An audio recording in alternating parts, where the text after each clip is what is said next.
It's awful dark in here, guys. It's Josh here with DepriveD Productions with a 10th world development tutorial in the Unreal Engine 4, and we're going to talk about light shafts. And we're going to talk about fog, brah. So check it out. We got this black world. We need some light real quick. We're going to use fog, which is something we haven't really talked about. I'm going to show you how to use it and how to make light shafts, or some. You can even make God rays with this, and it's very, very helpful. We need light. So I'm going to grab a light directional snap. Kind of see what I got going on in here, right? Now, before we add any more, so you can see what the levels actually, with what's going on here, with these nonsense, I'm gonna rotate the light a little bit, okay? About right there. I like it right there, okay? And I'm gonna go down the intensity. We'll just set it to 5. Bada bing, bada boom. And here's what I want you to do. Go down to visual effects. This is where we're gonna get started. Now, first thing, there's two things here. We got the atmospheric fog, and we have the exponential height fog. Now, that's my favorite one. I like it, but they're both useful. So real quick, I just wanna go over the atmospheric fog. Watch what happens when I drag it into the world. Snap. You see this big fog out there? Bruh? Now, I don't like the lighting. It's driving me crazy because if you see these black, too much black, we ain't got no skylight. So if you don't mind, just to help out, let's grab a skylight and drag it into the world. Boom, baby. That's what I'm talking about. We'll just leave the settings the same. It's fine. And now what I'll do is I can just go up here since I added it in and just type in fog because it's in our world here. Boom, there's the atmospheric fog. And if I just press G, I can actually see my little fog. Okay, he's a little fog, huh? Okay, now the thing is, we got some settings over here, so check it out. Let's zoom out and see this little map here, okay? And the thing is, you get your Sun Multiplier. You can crank that up, and you can see that it's getting a lot brighter. Oh, God. And we'll Control-C and go back. You got the Fog Multiplier, the Density Multiplier, stuff like that. Start Distance. So let's set the Sun Multiplier to, let's say 20, okay? 20, not 2. My 0 is pissing me off. Okay, now the start distance is 15,000. If I turn it down, you'll notice that it starts pretty much right at me now. You see those lines? I can't stand those things. And again, adjusting a lot of these things will help. But ignore those for now because we're actually going to work with the exponential light fog. But let's say about right there. So what happens is, as you can tell if you're looking at the objects, as I'm right up on them, there's not really any fog. But if you back away, you can see that the fog's kind of taken over. And again, there's a ton of different things here you can toy with that'll kind of make it better. Like I said, the start distance just kind of gives you an idea if you want it to be way out here. You know what I'm saying? If you want it to kind of just come in from deep, okay? Or be right up on you. Just be right up on you, and it's so bright you can't see nothing. Or if you turn the distance off, you got a really powerful fog now, right? We cranked up the Sun Multiplier, so now if you're right on it, you can see. But my God, can't really see out there real quick too, bro. Okay, let's get rid of the atmospheric fog. Just click on it right there, press the delete key, and he's gone. You can see that the globe is gone, and it's honestly just fog that's going for days and days. Well, the reason we're going to work with exponential light fog, if you go back to visual effects, is because we're going to use it to create our light shafts by making it volumetric. You're like, what? What you talking about, Willis? Don't you worry, bro. We'll drag it into the world just like we did the atmospheric, and boom. Now check out what this fog's doing. Oh, more like a fog, like a ground fog over like some water. You know what I'm saying? Like that, something like that, kind of what you're looking at. And again, it's got some settings here. You know, you got to set here the fog intensity. We can crank that bad baby. We can set it wherever we want. Set it to 0.1. It's real strong. The thing is, you can grab this fog itself. It's selected, the fog right now, and I can actually move it up and down. Oh, you know what I'm talking about? Which is kind of cool, just in case, you only want fog down here. So you kind of position it to where it's like, about right there. You're up here, you don't see anybody. If you're right on the ground, there's a little bit down here. You got a little bit, okay? Got a little bit. And again, plenty of settings. And toy with these because the fog is very important. Again, the start distance and all that cool stuff. And I'm going to leave everything the same there. The opacity, right? We can turn it down a little bit, make it not so strong. You know what I'm talking about? The fog height fall off. You can really intensify that line out there, bro. And then, of course, drag it up. Oh, look at it now. It's like, whoa. You know what I'm talking about? Like, if you're just like walking around in the fog, but you can see the top of stuff. You know what I'm talking about? Kind of like that, just making that line real powerfully sharp. You know what I'm saying? I think you soften it out. You can soften it out a little bit, bro. Soften it out a little bit and then turn everything down a little bit. Everybody just calm down. Okay. But the thing is, this is not even what we're doing, okay? We got the fog. I'm going to set it to, I got this all the way. We'll turn this up. We'll turn it way up and I'll crank it up so the whole room is filled with fog. Okay, boom. We got fog in the room. You can see the line. That's fine. The point is, while we're in here, fog is happening. Now, what we need to test what we're going to do is a spotlight. And a spotlight will work, but the thing is, it's not going to work yet because there's something we need to do. While we have the exponential height fog, or yeah, whatever it's called, selected, you have where we were toying with the details panel. If you keep scrolling down, you'll see volumetric fog. Now, if you click on that, things are going to change. Okay, you're like, oh God. We'll go back up to your settings here and turn. Like I said, turn some stuff down here. Oh, not this, not the opacity, but the set this back to wherever it was. Let's put it back where it was. But you want to change maybe the fog intensity to 0.01.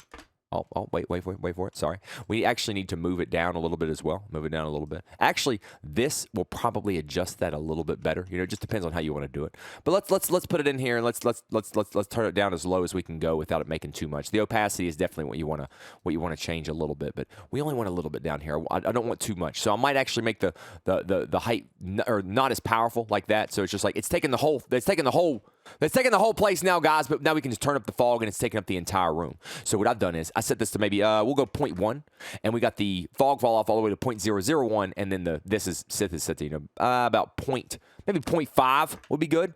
Now the fog is really thick. So now, like I said, we had to change some serious stuff once we clicked on that. You know what I'm saying? Some serious things had to be changed.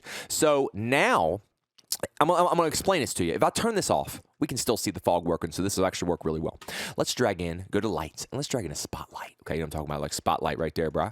And let's move it on up. Okay, we can see it by pressing the G key right there. And what we'll do is we'll drag it on up like this. And what we'll do is we'll change the attenuation radius to where it's actually touching the ground. We'll get it on out there like that. And then we'll go to the outer core, the angle here, the angle right here, the outer core angle. It's set about right there, but I want you to set the intensity to 25,000. Boom. Now you can see that the spotlight is actually causing a light down there, but you can't actually see it going through the fog. Now let's talk about light shafts and God rays and stuff like that for a split second.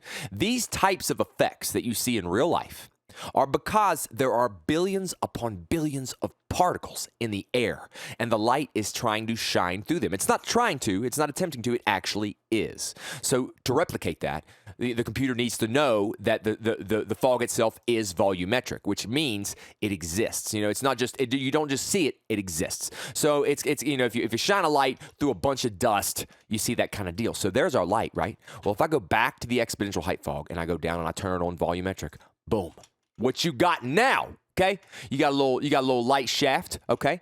And it's actually, I mean, the thing about doing it this way, instead of creating a light shaft or whatever, is because it is going to be very precise. You know what I'm saying? No matter what we do, it's going to be precise. You can see it kind of gliding through the fog there a little bit, but it's, yeah, like I said, it's on point, son. And we can do some cool stuff now. You know, so actually what's really neat is I can go here to this light itself now that this is on, and its details panels are up here. Even though I can type in light or whatever, I've got it selected.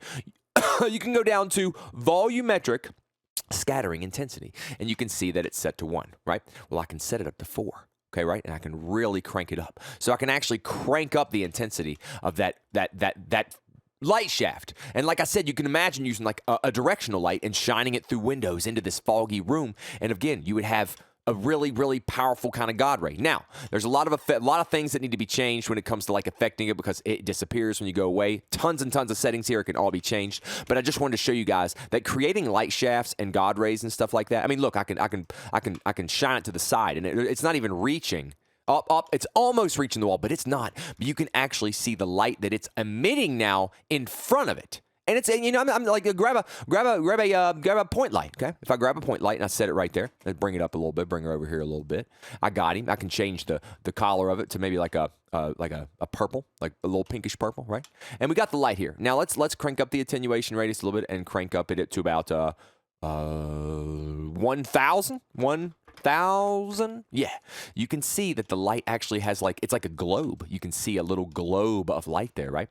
And the more powerful it is, 15,000, right? And then obviously the attenuation radius is going to change some of that. But look what I'm doing. I mean, actually, you can see the attenuation radius doing stuff, bro. I mean, look at that. We got a ball of light, bro. Okay. Now, again, there's some artifacts. You'll see some stuff like that. Like you'll see some little glitches in there, blah, blah, blah, stuff like that. There are a lot of settings you need to continue toying with in the fog if you're looking for this kind of look. But again, this is just one way to kind of get your hands starting off on some either light shafts, just ways to have your light emit through fog and particle dust and stuff like that. And it kind of get that look. So again, if you're going for God rays, this is a good way to do it. Now, I will tell you though, the exponential height fog Can be a little hard on resources. So again, there are multiple, again, a lot of settings here.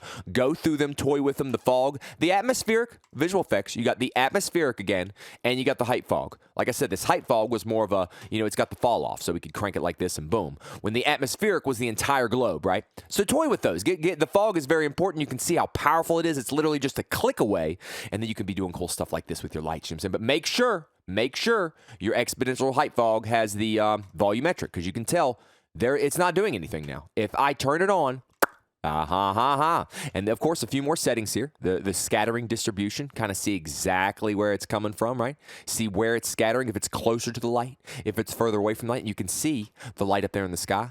You see that getting bright up there? Yes, son, because we have a directional light, son. Look at trying to pull all kind of God rays down, but there's not really any way to do it because there's no windows or anything like that, or any holes in the mesh or whatever not. But guys, just giving you a little bit of an idea here. I know I had all kind of, not very much of the screen working there, but this is basically what you can kind of do. You can make little light balls here. You can make little light shafts like that. You can toy with all these settings and really just have some fun.